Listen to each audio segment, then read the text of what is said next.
Mabuhay, Kamustika, welcome. How are you? This is Bob from Love Beyond the Sea. Before you pursue a Filipina, be honest with yourself.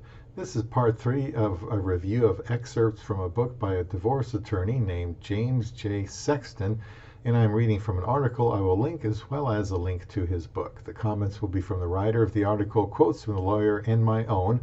Today we'll talk about the unsettling thought of being hyper honest with yourself.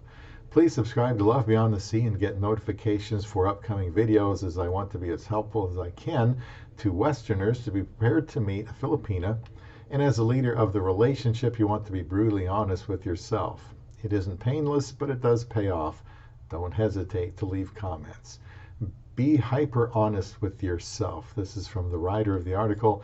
People lie to James constantly, and there's no reason to.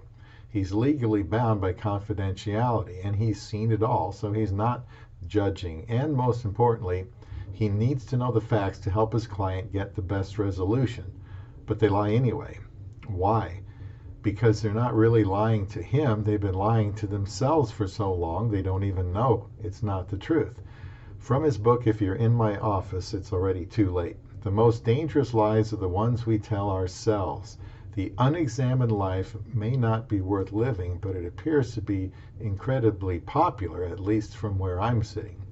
The writer says everybody has a pretty good idea of what they want from their spouse, but the question that's rarely asked is what you're really capable of.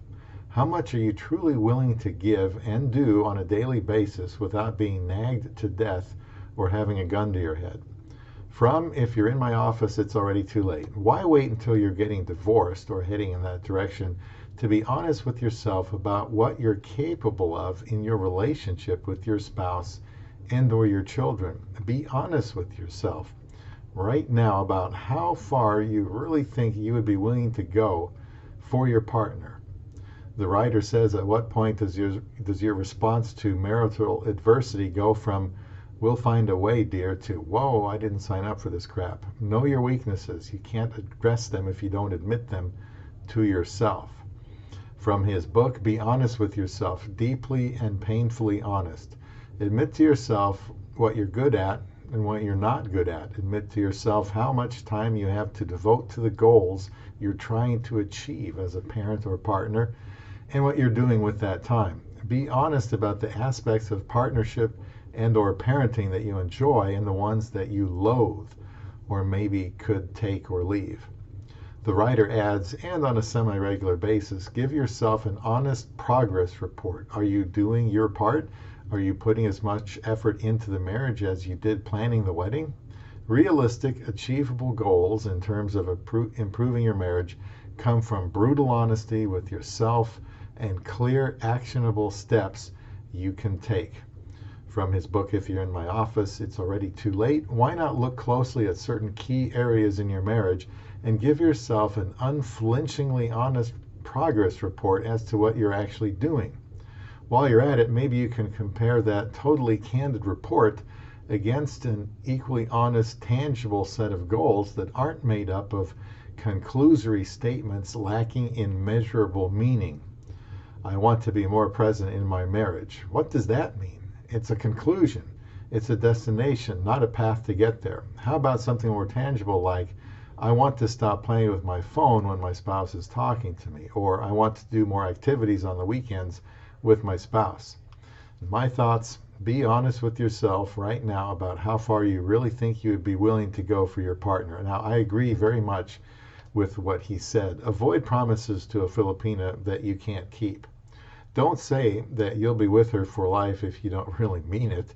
Don't say you'll always forgive her if you don't mean it. Don't say she can always trust you if you don't mean it. Don't tell your Filipina you'll see her in, a few months if you don't mean it.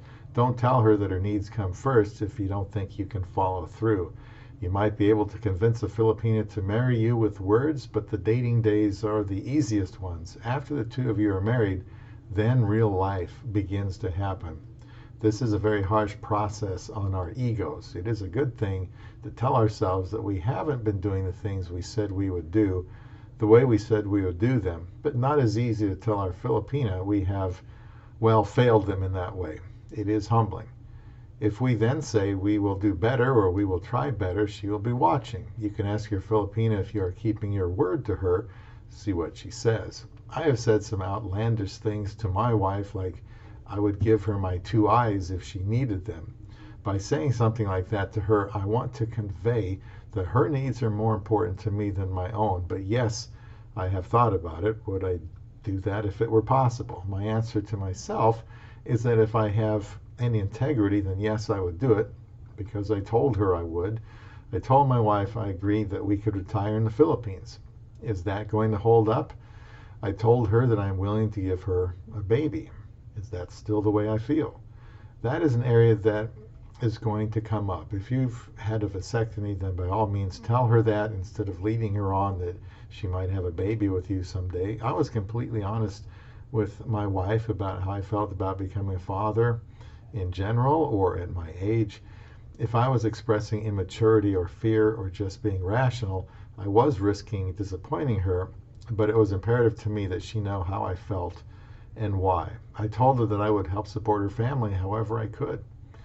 Is she seeing that happen? Saying I will do something is just the beginning, then I have to do it. We need to realize that no one is forcing us to make any claims to our Filipinas, but before we do, we should be brutally honest with ourselves about what we tell her about what we will do. And not only that, there is the next area that was mentioned, what you're good at and what you're not. You don't want to give the impression that you are the world's most perfect prospective husband to a Filipina, because of course you can't live up to that. Be realistic about how you can provide for her financially. Be realistic about how you can provide for her sexually. Be realistic about how you can provide for her socially and spiritually and emotionally. Another thing you mentioned was admit to yourself how much time you have to devote to your goals as a partner or parent. Be honest about the parts you enjoy and don't. I think it's easy to think that if we just don't make any waves, then things will be all right. In the name of full disclosure, I believe we need to be totally honest with our Filipina. Be honest about family dynamics, about traveling to the Philippines or living there. This can be a fearful thing, but I would be more concerned about what happens after not being honest than I would if I had been honest. Another thing mentioned was evaluate your own progress report. Have paths, not destinations. We need to know how we are going to get where we want to go. If I tell my wife that I want her to feel loved and secure, then I need to know what that is going to entail. I would need to ask her how she thinks I am doing in certain areas and not be afraid to hear her response. I think she'll be honest if she thinks you are sincerely asking her opinion. At one point, my wife told me I was spending too much time on my YouTube channel. So I had to think of a different way to spend time on that and make my wife know she is more important than the channel, although the channel is still important to me. What I did was try to work on the channel when she was at work and try not to work on the channel when she was here at home. I had to rearrange my work on that to best accommodate my wife and her needs. As you know, being very open and honest can result in a clash, which is the subject of my next review of the James J. Sexton book. If you're in my office, it's already too late. We'll learn about arguing with your love beyond the sea.